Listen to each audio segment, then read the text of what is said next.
Como vimos en la primera parte del proceso que Dios realizó para la restauración, vemos que era indispensable cumplir con el fundamento de fe y fundamento de sustancia. Pero este fundamento de fe y fundamento de sustancia debía cumplirse partiendo desde el nivel individual y sobre la victoria del nivel individual pasar al nivel familiar, sobre la victoria a nivel familiar pasar al nivel nacional, sobre la victoria a nivel nacional pasar al nivel mundial. Bueno, vamos a ver ahora qué fue lo que ocurrió después de la muerte de Jesús. O sea, obviamente Jesús estaba en la posición de Abel, el mundo en la posición de Caín, debía unirse a Jesús. Repito las palabras de Jesús, él decía: yo soy la verdad, el camino y la vida, y nadie llega al Padre si no es a través de mí. Por lo tanto, Caín jamás debe matar a Abel. Sin embargo, el mundo en la posición de Caín terminó crucificando a Jesús. En esta conferencia vamos a ver ahora cuáles fueron algunas de las consecuencias de que esto haya ocurrido y de qué modo la humanidad tuvo que pagar el precio para recuperar la posición perdida. Esta conferencia se llama Los paralelos históricos. Acá vemos entonces que el pueblo elegido de Dios, el pueblo de Israel, se preparó sobre el fundamento victorioso de Jacob. Una vez que Jacob logró a nivel familiar el fundamento de fe, el fundamento de sustancia, él fue bendecido por Dios con el nombre de Israel. Dios le cambió el nombre y lo bendijo con el nombre de Israel. Y ahí, sobre este fundamento, sobre sus 12 hijos y 70 parientes, se estableció el pueblo elegido de Dios. ¿Cuál era la misión de este pueblo elegido? Poder recibir al Mesías. Vamos a ver entonces primero esta parte, el fundamento que se realizó etapa por etapa hasta que el Mesías pudo llegar. Porque el propósito de explicar esta conferencia es mostrar que después de la muerte de Jesús, debido al fracaso de que Jesús fue crucificado, todo este fundamento se perdió. Entonces, para que hoy en día podamos estar de nuevo en el nivel de poder esperar a Cristo, esto significa el Señor de la segunda llegada, para poder esperar al Señor de la segunda llegada, hubo que restaurar de nuevo todo lo que 2000 años perdidos desde Jacob a Jesús. Sobre el fundamento de Jesús, Jacob eran 12 hijos y 70 parientes, y con esto fundó la nación elegida. Sobre el fundamento de Jesús, con 12 apóstoles y 70 discípulos, se puede ver claramente el paralelismo, se fundó la segunda Israel, o sea, los cristianos. Los cristianos están en la posición de ser la segunda Israel porque son los elegidos para esperar a Cristo. En aquella época el pueblo de Israel eran los elegidos para esperar a Cristo. Ahora los cristianos, la segunda Israel, sobre el fundamento de Jesús, son los elegidos para prepararse para la segunda llegada. Son 2000 años de preparación. Entonces vamos a analizar brevemente lo que ocurrió desde Jacob hasta Jesús, para que nosotros podamos entender más el propósito de estos 2000 años desde Jesús hasta hoy. Por qué razón se tuvieron que llevar a cabo y cómo cada etapa es la repetición o la restauración de esta etapa perdida. Cada una de estas etapas restaura todo este periodo perdido. Entonces, cuando Jacob tuvo victoria, aún así el Mesías todavía no podía llegar. ¿Por qué? Porque debía establecerse el mismo fundamento victorioso a nivel nacional. ¿Recuerdan? Pero aparte de eso, si ustedes recuerdan, había un fracaso en la historia que debía pagarse con 400 años de indemnización, que fue el fracaso de Abraham. Cuando Abraham no hizo la ofrenda correctamente bien hecha, Dios le dijo que por este fracaso sus descendientes tendrían que sufrir 400 años de esclavitud en una tierra extranjera. Entonces, aunque hubo victoria en la familia de Jacob, aún así, los descendientes de Jacob tuvieron que pasar 400 años de esclavitud en Egipto. Pero ¿cómo fue que ellos entraron a Egipto? Ellos no iban a entrar a Egipto voluntariamente. ¿Qué fue lo que pasó? En realidad la Biblia cuenta que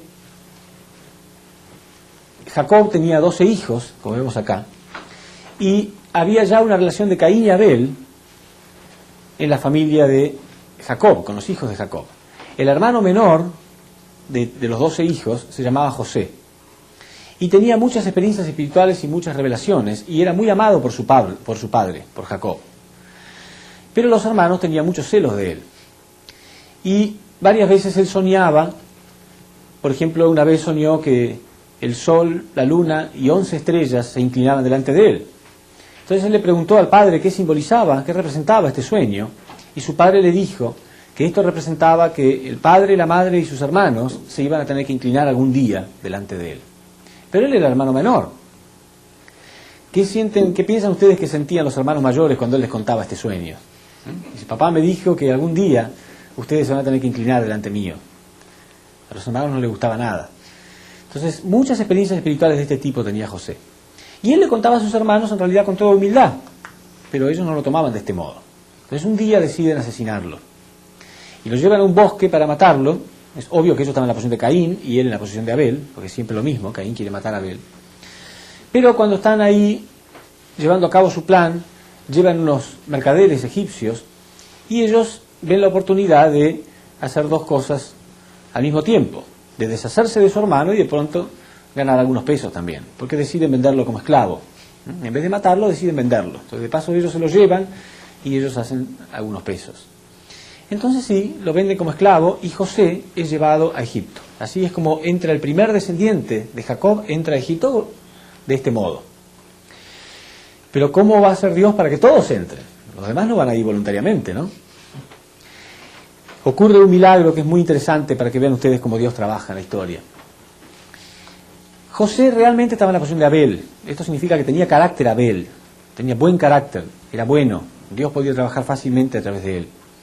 Entonces, él en prisión rápidamente comenzó a ganar el apoyo y la aceptación de sus líderes. Y un día, el faraón estaba manifestando su preocupación porque tenía unos sueños muy persistentes.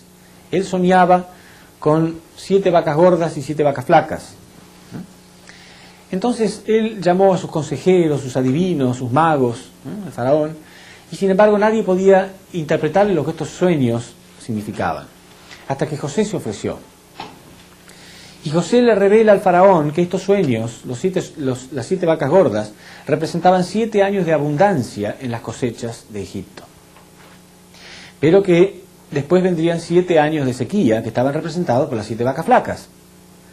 Entonces el consejo de José para el faraón era que él debía guardar, ahorrar la abundancia que iba a haber durante estos primeros 7 años, para que después cuando llegaran los 7 años de sequía, no sufrieran demasiados problemas. ¿Se entiende? Bueno, y ocurre exactamente así. 7 años de abundancia primero, el faraón, siguiendo estos consejos, guarda todo lo que puede. Cuando vienen los 7 años de sequía, no hubo demasiado problema en Egipto. Pero en otras partes, a sus alrededores, sí había muchos problemas, había mucho hambre. Entonces, un día, Jacob envía a sus 11 hermanos restantes. Él había perdido ya uno de sus hijos. Olvidé decirles que los hermanos le hicieron creer a su padre, a Jacob, que José había sido matado por un animal feroz. Manchan las ropas de José con sangre de un animal y se lo llevan a su padre diciéndole que lamentablemente su hijo querido había sido comido por un animal feroz. Entonces, obviamente Jacob, que lo amaba mucho, se entristece enormemente. Bueno, entonces, un día Jacob manda a sus 11 hijos a Egipto a buscar alimentos. Cuando entra a Egipto, los hermanos se encuentran con José, pero no lo reconocen. ¿Por qué no lo reconocen? Porque José, después del favor inmenso que le había hecho al faraón, es nombrado primer ministro de Israel, líder máximo, de Egipto. Solamente el faraón estaba por encima de él, solamente el faraón, todos los demás estaban por debajo de él. Milagro de Dios. Él entró como esclavo, pero por su actitud de servicio, él llegó a estar en la posición máxima. Entonces, cuando los 11 hermanos llegan, obviamente ellos no lo reconocen, porque nunca iban a imaginar que uno de los líderes máximos de Egipto fuera su hermano, que fue entregado como esclavo. Pero él sí los reconoce a ellos. Y él no tenía ningún resentimiento. Es semejante a cuando Jacob se encontró con Esaú. No tenía resentimiento, él solamente quería abrazarlos. Entonces él se va a un lugar a llorar en secreto, porque estaba tan emocionado de ver a sus hermanos.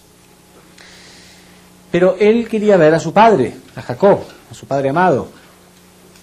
Pero ¿imaginan ustedes que José podría decirles a los hermanos: yo soy José, traigan a papá, que quiero saludarlo? No, porque de este modo los hermanos tendrían que primero confesarle a Jacob que ellos hicieron toda esta trampa de que lo hicieron pasar por una persona muerta cuando no era verdad. Entonces esto no iba a ocurrir de ese modo. Entonces José piensa, y cuando ellos están por salir de Egipto, él les pone algunas cosas de valor entre sus pertenencias, los hace interceder antes de la salida, los revisan y los hace pasar por ladrones. Entonces los llevan delante de José como ladrones. Y él dice, ¿por qué han venido acá a robar? Y los hermanos dicen, no, nosotros no hemos venido a robar, hemos venido solamente enviados por nuestro padre a comprar cosas, comprar alimentos. ¿Cómo? Entonces, ¿qué son estas cosas de valor que ustedes tienen? No sabemos cómo aparecieron acá. No, eso es increíble. Yo no puedo aceptar algo así, decía José. Entonces, si es verdad lo que ustedes dicen, me tienen que dejar de rehén al hermano menor, a Benjamín, me lo tienen que dejar de rehén y vayan ustedes a buscar a su padre para que dé testimonio de ustedes. Él lo único que quería hacer era juntar a toda la familia. Entonces los hermanos van y le dicen a Jacob, y Jacob se preocupa muchísimo, porque dice, ya perdí a mi hijo menor José, ahora voy a perder a Benjamín, y se entristece inmensamente. Pero los hijos lo convencen de que no, de que si él va realmente nada va a pasar. Bueno, entonces van. Ahí por primera vez en muchos años están reunidos de nuevo los 12 hijos y el padre. Cuando José los ve, él ya no puede aguantar más las lágrimas y se pone a llorar y les revela quién es. Les revela que él es José. Los hermanos cuando ven esto no pueden creerlo. Ese líder máximo era su hermano. Entonces, ¿qué hacen? Se inclinan delante de él, tal cual como estaba dicho en la profecía. Bueno, de este modo entonces, obviamente Jacob y sus 12 hijos y 70 parientes se quedan a vivir en Egipto porque uno de sus familiares estaba en una posición de liderazgo y era muy cómodo para ellos. Y así es como entra en Egipto. Pero después el faraón que lo nombra primer ministro a José muere. Y los faraones subsiguientes no tienen ninguna simpatía con ellos, con los israelitas. Entonces los van esclavizando poco a poco.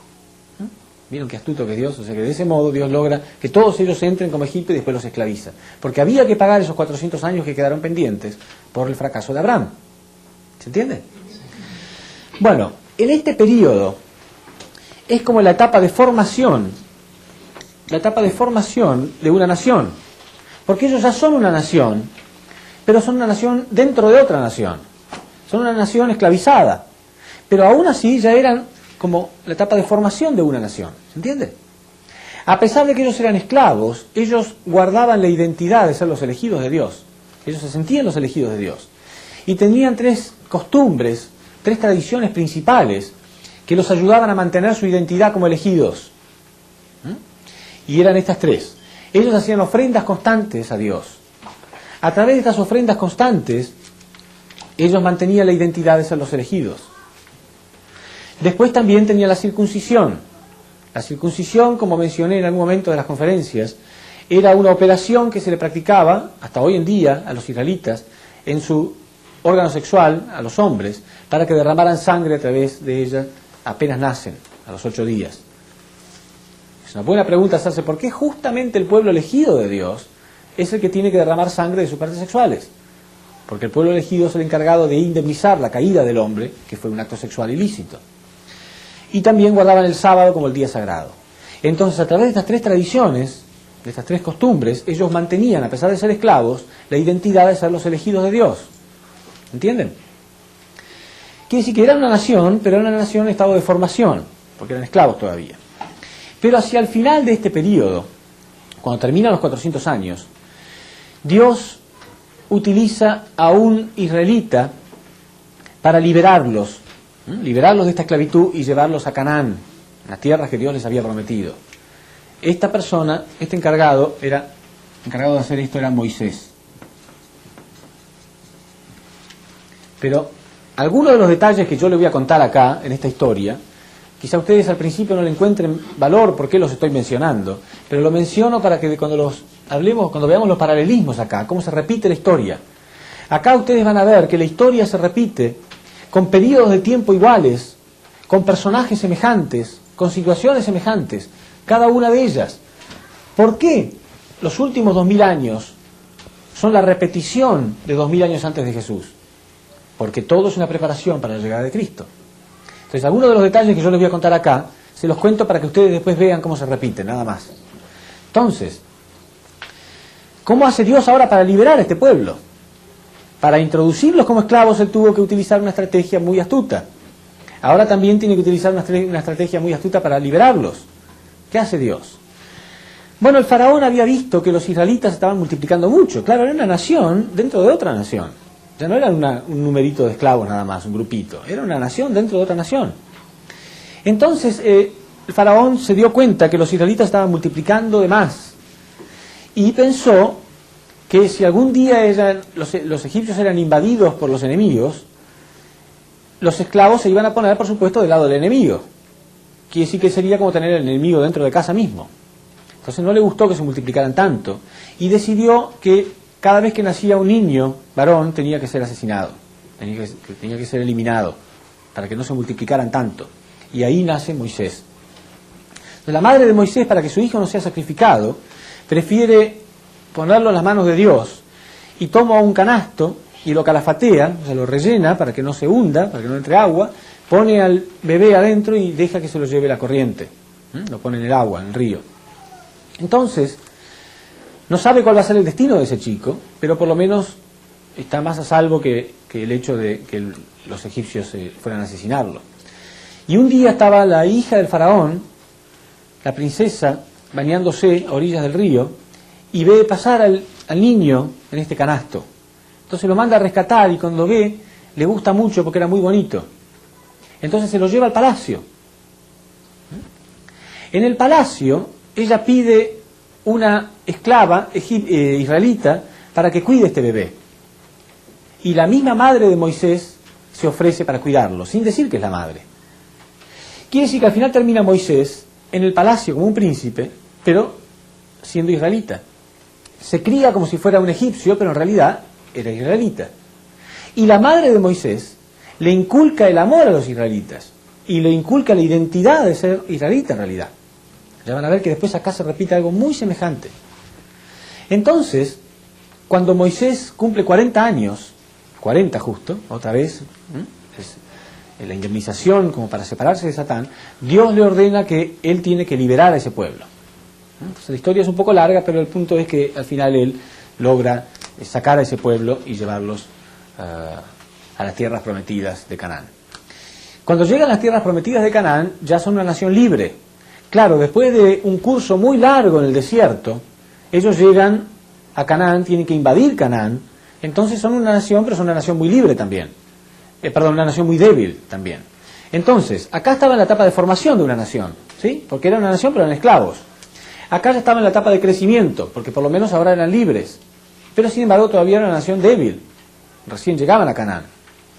Y ahí comenzaron a organizarse a través de los jueces. Este periodo se llama el periodo de los jueces. Cada juez, o sea, ahí es donde comienza la sociedad feudal israelita.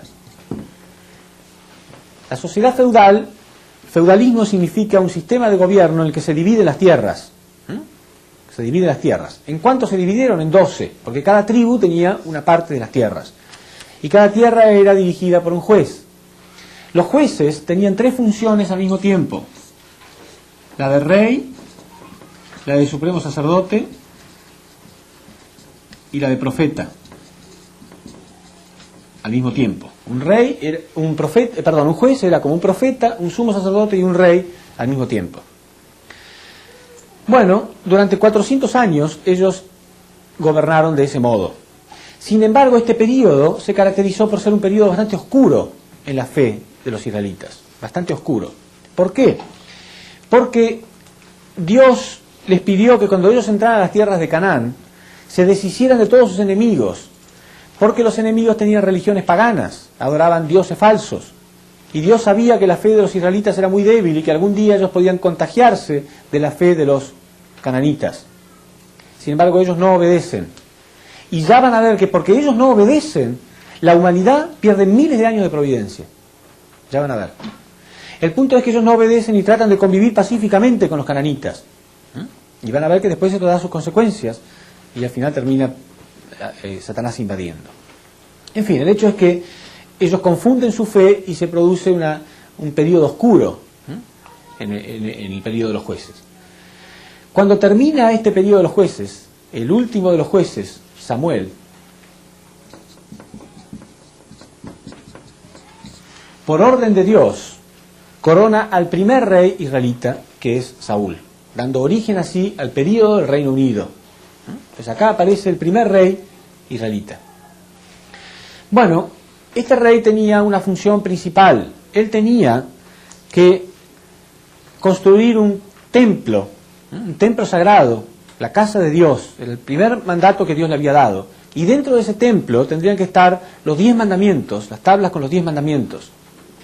Sin embargo, Saúl, en cuanto logra la posición de rey, él olvida rápidamente su misión sagrada.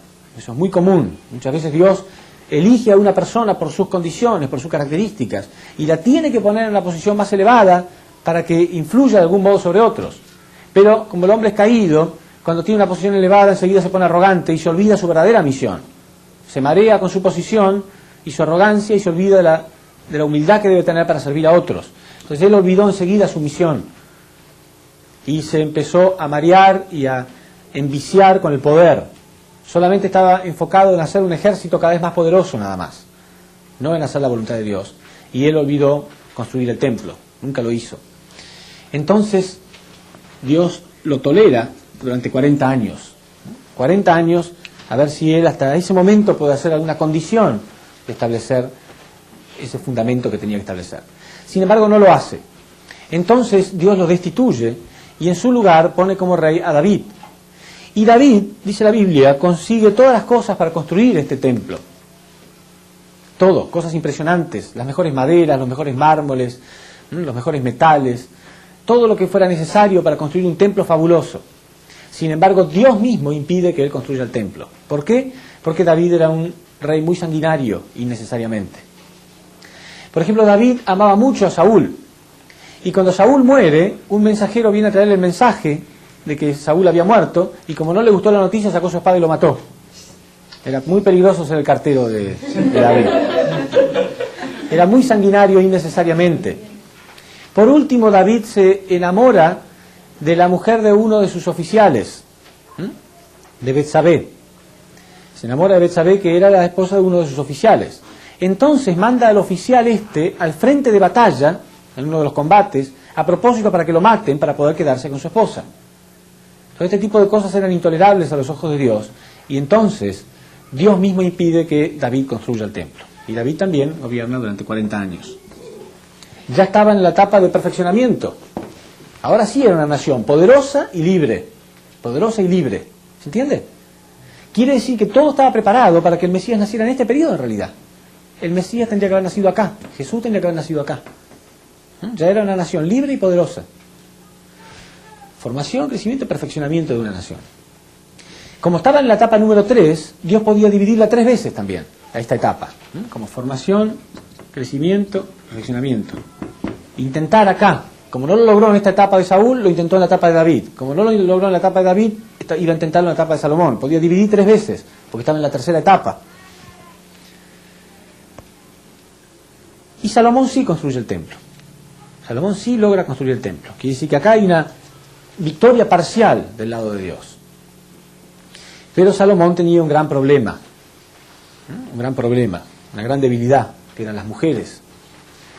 Él tenía como 300 esposas y 700 concubinas, dice la Biblia. 1000 mujeres. Aún tuviera una diferente cada día, le alcanzaba para 3 años no repetir la misma mujer. Era muy bajo, muy caído. Pero lo más grave era que la mayoría de esas mujeres eran de tribus paganas, cananitas. Adoraban ídolos falsos. Y al final terminan pidiéndole a Salomón que él también adore a sus ídolos falsos, y dentro del templo también. ¿Entienden?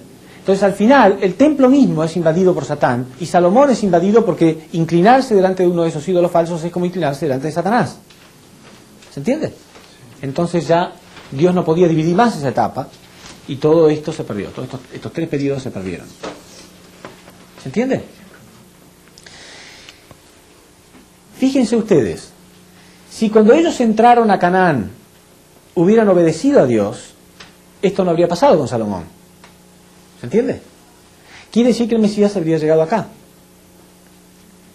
Y aunque igual lo hubiera matado, cosa difícil, pero aunque igual lo hubieran matado, nos ahorrábamos 1000 años acá y 1000 años acá.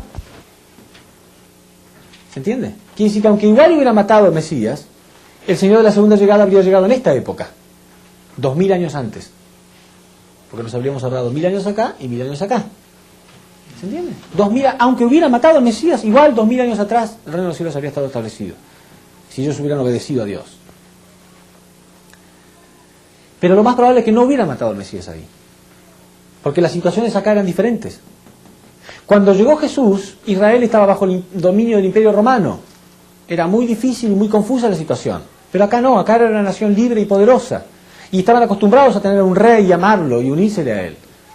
Así que lo más probable es que si el Mesías hubiera llegado acá, habría sido victorioso. Entonces, en realidad, 3000 años nos habíamos ahorrado. 3000 años. Sin embargo, esto no ocurrió y todo esto se perdió. Entonces, ¿qué pasa cuando Satanás invade algo? Hay que dividirlo, ¿no? Separar en Caín y Abel, dijimos, ¿no es cierto? Las ofrendas eran divididas en Caín y Abel. Entonces ahora la nación había sido invadida, Dios tenía que separarlas, hacer la ofrenda, dividirlas en Caín y Abel. Después de la muerte de Salomón entran en una gran confusión y se dividen. En el norte, el reino de Israel, y en el sur, el reino de Judá. En el sur estaba la porción de Abel, Judá en la porción de Abel, en el norte en la porción de Caín. Había 10 tribus en el norte y 2 tribus en el sur. Bueno, entonces en Judá, en la posición de Abel e Israel, en la posición de Caín, ocurre algo muy interesante también. Este es el período de los grandes profetas del Antiguo Testamento. Este es el período del profeta Elías. ¿Se acuerdan del profeta Elías? Acá estaba Elías, Eliseos, Jonás, Amós, muchos grandes profetas del Antiguo Testamento. Y todos ellos venían de Judá, o sea, del lado Abel. Y la misión de ellos era ir hacia el norte para restaurarlos, para hacerlos arrepentirse y para volver a formar parte de la voluntad de Dios. Sin embargo, cada vez que llegaban allá, eran asesinados. Siempre Caín matando a Abel, ¿no es cierto? Por eso Jesús más tarde, en esa famosa oración llorando que él dice, Jerusalén, Jerusalén, que matas y apedreas a los profetas que a ti te son enviados. ¿Cuántas veces quise abrazarte como la gallina abraza a sus pollitos, pero tú no lo has querido? Porque cada vez que los profetas eran enviados, eran asesinados. Entonces, por este fracaso, Dios no puede permitirlo más, y Dios tiene que permitir que Israel sea destruida por los asirios. Israel es destruida por los asirios, y Judá es llevada en cautiverio a Babilonia. Y así comienza el periodo de cautiverio judío. Quiere decir que ellos, que habían sido esclavos acá, pasaron un gran curso para ser una gran nación, y ahora por haber fracasado, otra vez volvían a ser esclavos. Otra vez esclavos, la nación elegida de Dios. Babilonia terminó esclavizándolos. Este periodo duró 210 años. Primero estuvieron bajo el cautiverio de Babilonia, hasta que al final Ciro de Persia invade Babilonia, y él no tiene nada en contra de los israelitas, entonces no los esclaviza más. Entonces ellos estaban libres, pero dentro de Babilonia, que no era el lugar que les correspondía, no eran sus tierras, eran otras. Entonces, hacia el final de este periodo, aparece un gran reformista, que es Malaquías. Y Malaquías logra convencer a Ciro de Persia de que permita al pueblo de Israel volver a las verdaderas tierras de ellos, y le devuelve al pueblo judío la identidad perdida. Ellos habían perdido la identidad, se habían olvidado ya que eran los elegidos de Dios para esperar a Cristo. Entonces Malaquías les devuelve la identidad de ser los elegidos de Dios, los convence de volver de nuevo a Canaán, de reconstruir el templo que había sido destruido por los asirios, y así comienza el último periodo de preparación para la llegada de Cristo. Ellos retornan a sus tierras y se preparan de nuevo como una nación verdadera para la llegada de Cristo. Y este último periodo de preparación para la llegada de Cristo, acá aparece un múltiplo de 40, 400 años duró este periodo, es para purificar todos los fracasos anteriores. 400 años de indemnización para realmente prepararse para la llegada de Cristo. 400 años más tarde entonces llega Jesús. Se dan cuenta que Jesús conocía perfectamente todo lo que había pasado en la historia, los miles de años de sufrimiento, de esclavitud, de sangre, para que Él pudiera llegar. Y no solamente de esta nación, porque esta es una nación que es la más importante porque es la nación elegida de Dios. Pero ¿qué pasa con el resto del mundo? El resto del mundo también son hijos de Dios, también tienen que ser salvados. Por eso Jesús oró de este modo en el jardín de Getsemaní, que cayó rostro en tierra como hablamos antes, llorando y pidiéndole a Dios, Padre, si es posible que este cáliz pase de mí, porque él sabía todo lo que había sufrido Dios y todo lo que había preparado para que él pudiera nacer, el único sin pecado original. Por eso Jesús oró de este modo. Cualquiera que entienda la inmensa preparación que tuvo que hacer Dios para que este hombre pueda llegar. Acuérdense, desde que estamos hablando desde Adán y Eva, con Caín y Abel, en la época de Noé, con Sem y Cam, y después en la época de Abraham, y después en la época de Isaac, y después recién la victoria de Jacob, y después de la victoria de Jacob, la victoria de Moisés, todo el curso de Moisés para sacar a la gente y llevarla a la tierra prometida, todo este curso inmenso, después otra vez volvieron a ser esclavos, todo esto para que este hombre pudiera nacer. Es ridículo pensar que en realidad la misión nuestra es crucificarlo. Es ridículo. Jesús nunca debería haber sido asesinado. Sin embargo, los israelitas no entendieron esto y terminaron crucificando a Jesús. Por lo tanto, todo esto se perdió. Entonces, la nación elegida se formó con Jacob, 12 hijos, 70 parientes. Entonces ahora los elegidos son los cristianos, con Jesús, 12 apóstoles, 70 discípulos. Exactamente igual. Esta es la base de la segunda Israel. O sea, los cristianos están en la posición de ser la segunda Israel. ¿Qué tiene que hacer la segunda Israel? Indemnizar y pagar y restaurar todo este fracaso. No puede llegar el Mesías hasta que no se ha restaurado todo este fracaso anterior. Entonces, ¿qué es lo primero que Jesús les ordena a sus discípulos?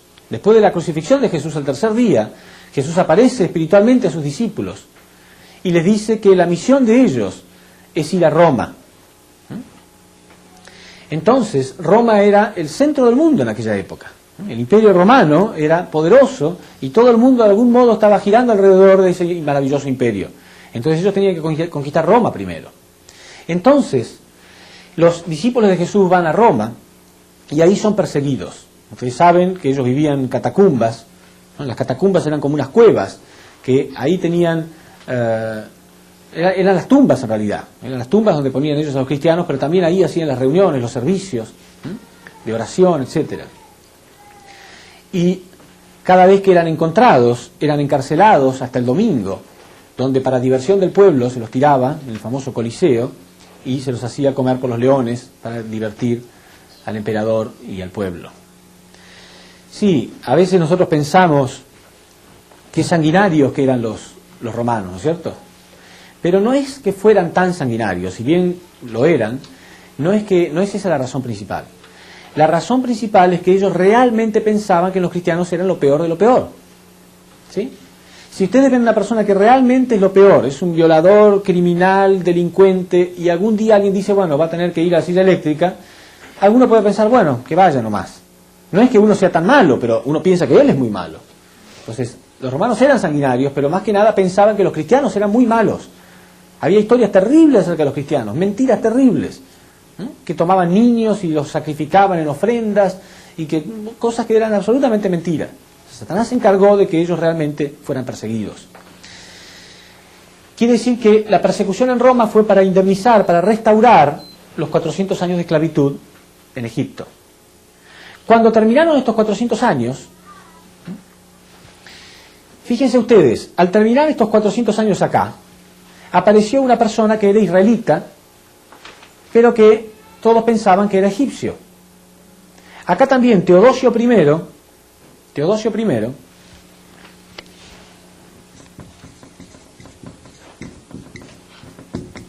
terminó nombrando al cristianismo como la religión oficial de Roma. La religión oficial. Pero todo el mundo pensaba que era un romano común, pero lo que pasa es que él era cristiano. Es exactamente igual que acá. Todo el mundo pensaba que Moisés era un egipcio común, y no era egipcio, era israelita. Todo el mundo pensaba que Teodosio I era un romano común, pero era cristiano, y cuando llegó al poder, él nombró al cristianismo como la religión oficial, y se terminó todo. Milagro, ¿no?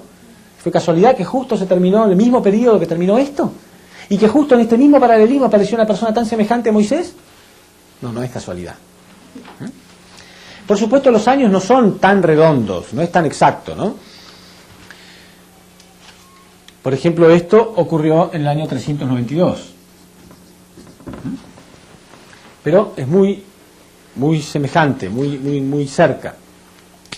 Bueno, entonces los cristianos tomaron el dominio de todo y comenzaron a dividirse las tierras también. Y ustedes saben que la sociedad, el sistema de gobierno que regía en aquella época, en la Edad Media, era la sociedad feudal cristiana. Fíjense acá, era la sociedad feudal israelita. El feudalismo es un sistema de gobierno que se divide en las tierras, dijimos. Bueno, acá también, el feudalismo era el sistema de gobierno principal. Bueno, la iglesia se dividió en varias iglesias principales, como la de Antioquía, Alejandría, Jerusalén, Constantinopla, Roma, en 5 iglesias principales, y al jefe, al director principal de cada una de esas iglesias, se le dio el nombre principal de patriarca, pero al líder de la iglesia de Roma se le dio el nombre especial de papa. Entonces cada patriarca tenía como 3 funciones principales, como la de rey, sumo sacerdote y profeta al mismo tiempo, exactamente igual que un juez. Los jueces eran como reyes, sumos sacerdotes y profetas, los patriarcas también. Sin embargo, si ustedes recuerdan, este periodo fue un periodo que se caracterizó por la oscuridad de la fe. ¿Recuerdan cuando ellos se mezclaron con los cananitas? Bueno, acá la iglesia tuvo que expandirse. Los cristianos querían, por supuesto, evangelizar al mundo entero. Pero cuando los cristianos fueron al noroeste de Europa, se mezclaron con los germanos, que venían huyendo de los hunos, y los germanos tenían religiones paganas. Entonces los cristianos, al mezclarse con los germanos, también empezaron a heredar ciertas costumbres equivocadas. Es de esta época donde sale la costumbre del árbol de Navidad, por ejemplo. El arbolito de Navidad no tiene ninguna base bíblica. Es una costumbre que se heredó de esta época. La adoración a las imágenes. Es muy común en la Edad Media, uno entraba a las iglesias y había estatuas e imágenes por todos lados. Esa costumbre ellos la heredaron de los germanos. Y así que empezaron a confundir algunas cosas, ¿no? Fíjense ustedes que hasta todo este periodo, siempre, hasta acá, el día sagrado para guardar era el sábado. Sin embargo, acá pasó a ser el día domingo. O sea, cambió también. O sea, había unas cosas que empezaron a confundirse. Bueno, cuando terminó el periodo de los patriarcas, el Papa León III coronó al primer rey cristiano. Fíjense, fue Carlomagno. Pero Carlomagno aparece en el mismo periodo que apareció el primer rey judío, el primer rey israelita, Saúl. Y acá el primer rey cristiano aparece exactamente en el mismo periodo, paralelamente hablando. Acá dijimos Moisés aparece en el mismo periodo que Teodosio I. Acá Carlomagno y Saúl también en el mismo periodo. ¿Es casualidad? No, no es casualidad. Cada periodo tiene personajes semejantes, duración de tiempo semejante.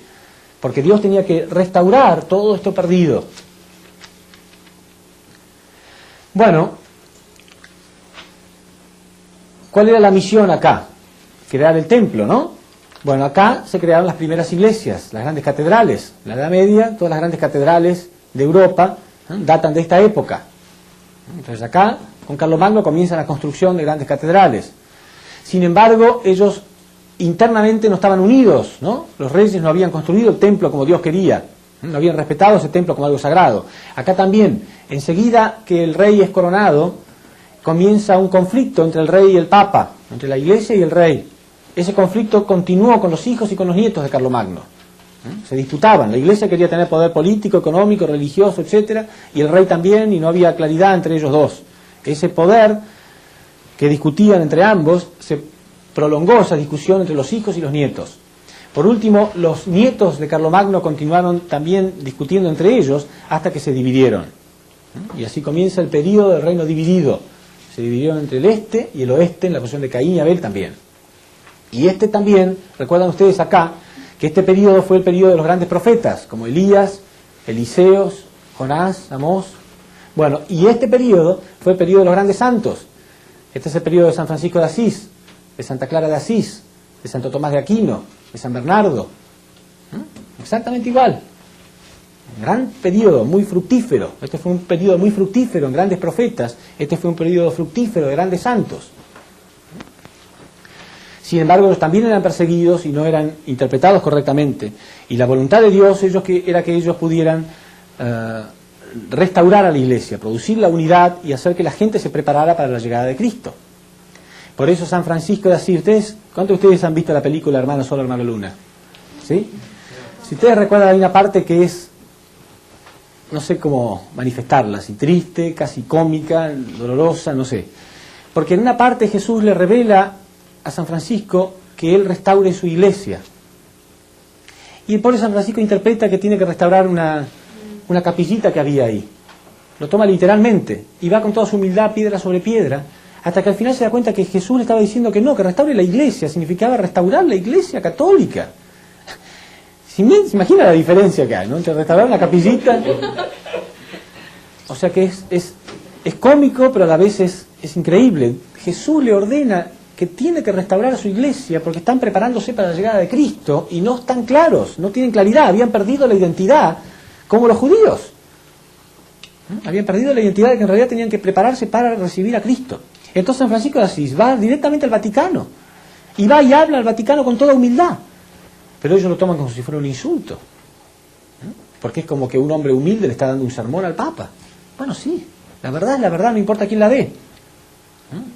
Al final se le permite a San Francisco crear la orden de los franciscanos. ¿Es una victoria o un fracaso de la Iglesia Católica? Es un fracaso. Si alguien me dice a mí que yo debo ser bueno y me da un consejo, ¿no? Yo debo cambiar. Pero lo que hizo la Iglesia es decirle a San Francisco, bueno, vamos a permitir que se cree la orden de los franciscanos, como diciendo, si ustedes quieren ser buenos, sean buenos. Pero nosotros seguimos como seguimos estamos. No es esa la voluntad de Dios. La voluntad de Dios era utilizar a San Francisco para que puedan cambiar, realmente cambiar. Pero no. Empezó la orden de los franciscanos y al final ellos mismos, ¿no?, terminaron medio confundidos, porque ellos tampoco están muy en claro hoy en día de que tienen que recibir a Cristo. Entonces había un gran conflicto en este periodo. Y debido a que no hubo arrepentimiento, fíjense ustedes, acá los israelitas no se arrepintieron, entonces Dios tuvo que hacer que Israel sea invadido por los asirios, destruido por los asirios, y Judá fue llevado cautiverio en Babilonia. Entonces, debido a este fracaso, que la gente no se unía, en este periodo los cristianos unieron a todos los grandes señores feudales, a los monarcas, a los nobles de la época, juntando todo su dinero, y crearon un ejército, que eran las famosas cruzadas. ¿Recuerdan? Las famosas cruzadas, con la excusa de ir a invadir tierra de los musulmanes para recuperar Tierra Santa. En realidad la verdadera motivación era que al invadir pudieran recuperar todo lo que habían invertido, con algunas creces también. Entonces Dios hace que durante 200 años todas las cruzadas fracasaran una tras de otra. Durante 200 años hubo 7 cruzadas, todas fracasaron. Pero en cada una de esas cruzadas realmente los monarcas, los señores feudales y los líderes religiosos, la iglesia, todos habían invertido todo lo que tenían. Sin embargo, Dios hizo que fracasaran una detrás de la otra. Al igual que acá, Dios hizo que ellos sean invadidos por los asirios y destruidos y llevados en cautiverio. Bueno, acá también. Todas las cruzadas fracasaron una detrás de otra. Bueno, entonces el Papa decide mudar el Vaticano a Francia, al sur de Francia, en Aviñón. Pero cuando llegan a Aviñón, los reyes de Francia no toleran de ningún modo todo este tipo de confusión que había en la Iglesia. En aquella época era común vender las indulgencias, o sea, perder el perdón de los pecados. Si una persona quería que sus pecados fueran perdonados, había un precio para pagar. Había una lista de precios. Según el pecado, tal precio. Entonces, inclusive era muy común que para las grandes personas, las grandes familias de la nobleza, era muy distinguido tener a uno de sus familiares o hijos en la posición jerarca de la iglesia. Entonces se vendían. Si alguno quería ser obispo o algo por el estilo, se vendía la posición jerárquica. No hacía falta hacer todo el curso. Entonces todo este tipo de confusión era intolerable para los reyes de Francia y al final ellos decidieron poner al Papa en cautiverio. Del mismo modo que acá hubo un cautiverio y retorno judío, acá había un cautiverio y retorno papal. El Papa por primera vez fue encarcelado al principio. Después los reyes permitieron al Papa que tome dominio solamente de la Iglesia. No podía tener dominio político, ni económico, ni social, nada, solamente poder espiritual y nada más. Entonces, esto ocurrió en Francia. Obviamente en Roma no les gustó nada esto. Entonces, ¿qué hicieron? Pusieron otro Papa. Entonces había 2 papas al mismo tiempo. La Iglesia tenía 2 papas. Pero había tanto conflicto, tanta confusión entre ambos, que al final la Iglesia los destituyó a los 2. Pero ellos no se fueron. Entonces se nombró a un tercer papa. Y había 3 papas al mismo tiempo. Un periodo de gran confusión. Al final sí, se hizo un concilio en el Vaticano donde se destituyó a los 3 y realmente quedó un solo papa, que fue León X. Bueno, sin embargo, uno puede pensar, bueno, entonces después de tanta confusión, León X habrá empezado a hacer buena letra. Pero lo primero que empezó a hacer León X fue a vender indulgencias.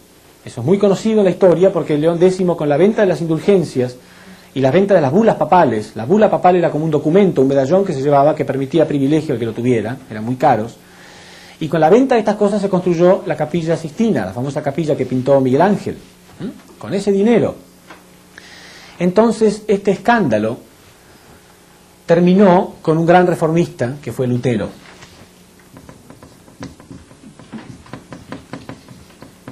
Lutero, que era estudiante de teología católica, él no pudo tolerar esto. Entonces un día, fíjense, Lutero aparece en el mismo periodo que Malaquías, que fue un gran reformista también. Eso no es casualidad. Entonces un día Lutero escribió 95 tesis, 95, no 1 o 2, 95 puntos, mostrando las cosas que la Iglesia Católica no estaba bien, porque él era estudiante de teología, sabía perfectamente que no tenía base bíblica, que no era correcto, que no tenía nada que ver con la Biblia, con los Evangelios, 95 tesis. Y las pegó en la puerta de la iglesia de su pueblo. Ese domingo la gente fue a misa, como siempre, pero vieron esto pegado y alguien lo sacó y lo leyó en público, y ese domingo por primera vez nadie quiso entrar a misa. Nadie entró, y esto corrió como reguero de pólvora por toda Europa, encendiendo la llama de la reforma religiosa.